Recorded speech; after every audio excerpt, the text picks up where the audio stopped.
Good evening, everybody. Lovely to see you all. I'm the Reverend Rich Townend. I'm the vicar here and in several other parishes as well. We live in Felton, and thank you all, those who sent us cards and greetings this Christmas. It's been really good to get the messages in the Christmas cards this year. Because we sense a real excitement in what people are sharing with us about what's happening in our church and in our community. And one of the things that we're doing, just to talk about, just before I look at those readings, is we're doing something called an Alpha course. It's in Long Framlington. I'll be leading that, and it's on Thursday evenings from January. If you're interested, there'll be some flyers at the end to pick up on. But let's talk about Christmas, shall we? How are we all doing? Are we ready? Are we there, do we think? Yeah. You don't really sound it. Your singing was good, I'll give you that. Your singing was good.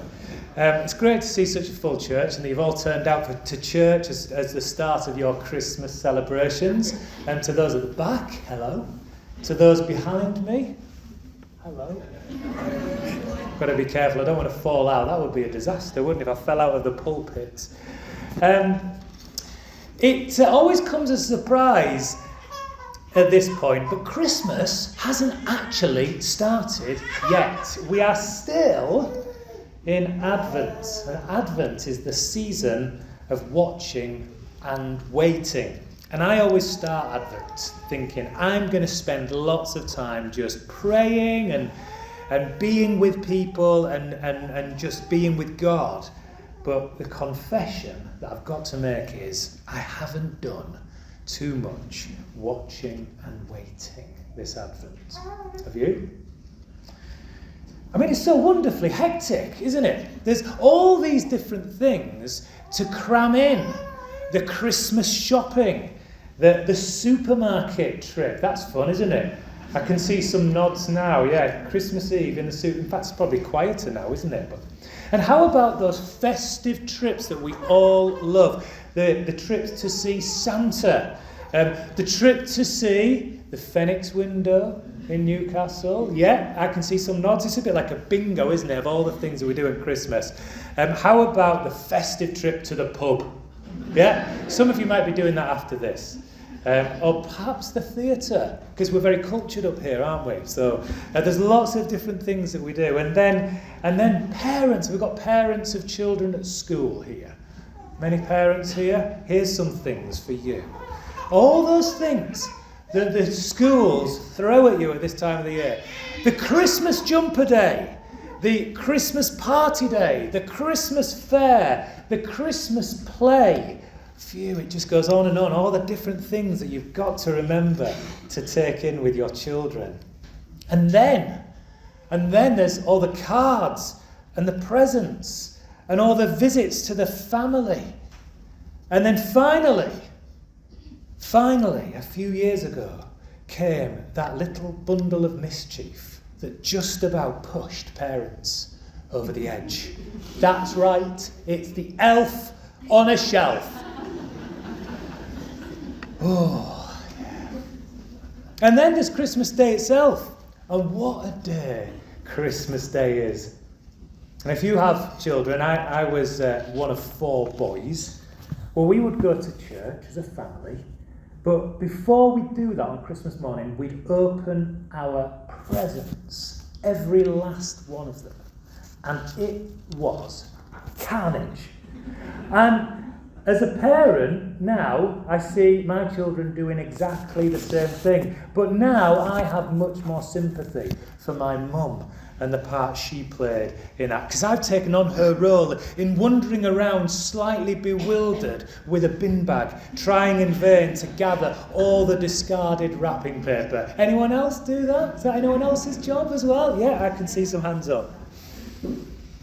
This is not Christmas. This is Christmas. It's a good word, isn't it, that? I think that should be one of these Oxford words of the year. Christmas. And we love it. Year after year. But sometimes it gets the better of us. I remember my first Christmas here, getting used to being a new vicar. Services all over the place, my study full of hundreds of Christingles, half-written sermons, cards and presents everywhere, glitter, ribbons, the lot. It looked as if one of Santa's helpers had gone rogue and trashed the place. And I got through that Christmas by the skin of my teeth. And then I was terribly ill. How many people here have had the Christmas lurgy? It happens, doesn't it? It happens a lot for teachers at this time of year because they work right up to the day the children go and then they get ill. It happens. And the question I get asked more than anything else at this time of the year is, how are you doing? How are you? You must be really busy. And I nod and agree.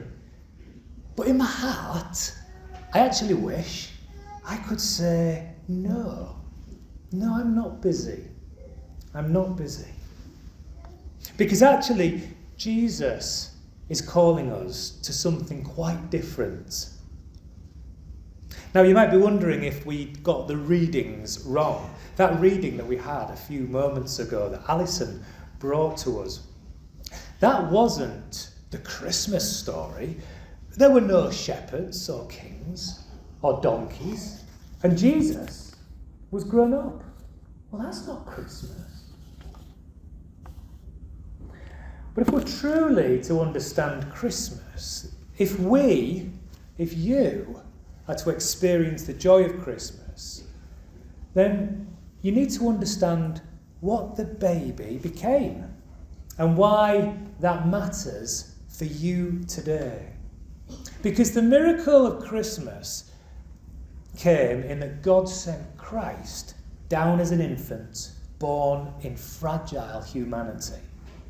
But the hope of Christmas comes in what Jesus offers you today. In the story that we heard, Jesus had been summoned to the home of Jairus, who was a prominent Jewish leader, a man of great status. And Jairus' daughter was really sick, and she was going to die. And so Jairus came to Jesus in desperation, knowing that only Jesus could heal her. And the crowd went with them, and they were keen to see this girl healed because Jairus was such an important man. This was such a special family in their community. And it was a really hectic scene. There was no room. Everyone was touching one another and jostling each other. And as they walked, Jesus was touched by someone in the crowd. And Jesus said, "Who touched me?" For he felt that in that moment the power had drained from him.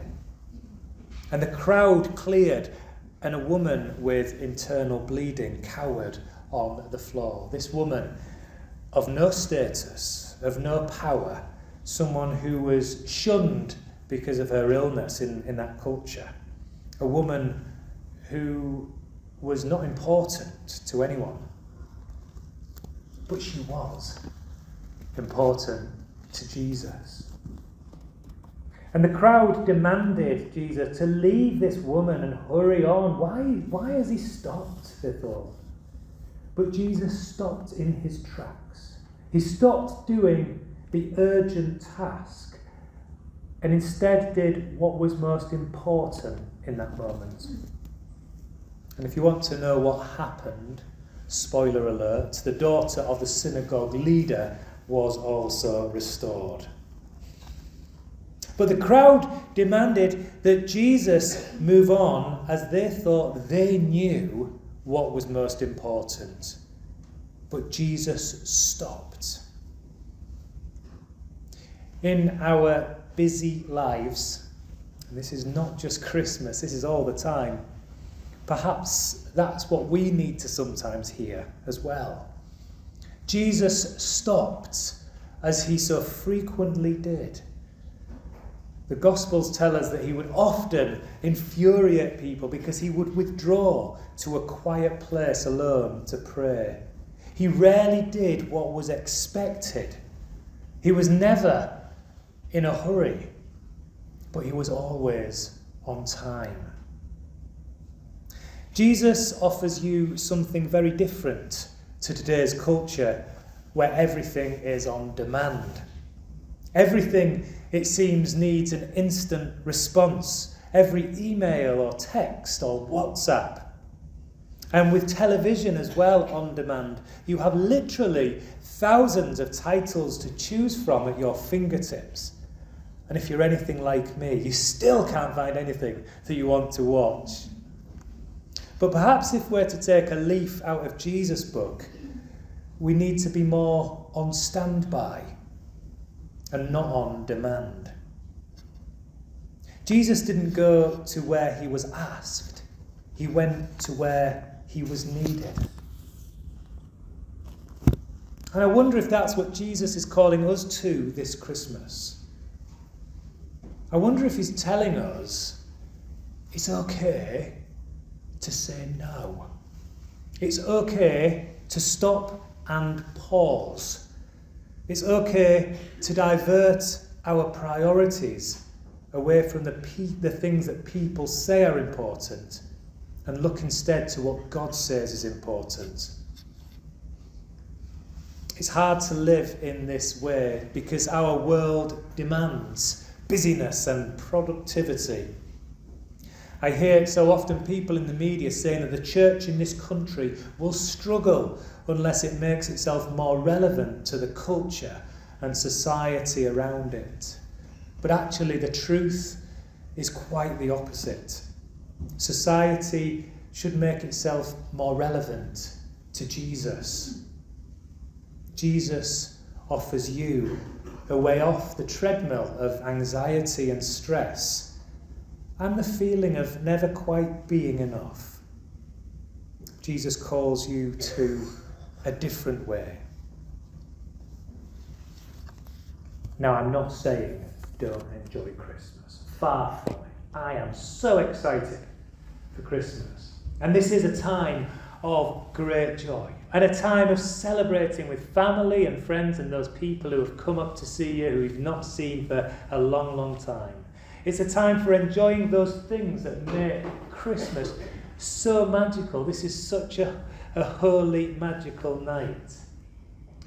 But if you feel just the smallest bit overwhelmed by it all, let me finish with some words from Jesus that we read in the Bible. These are words that endure way beyond this special time of the year. These are words for you to explore when the time comes. Jesus says, I have come to give you life. Life in all its fullness.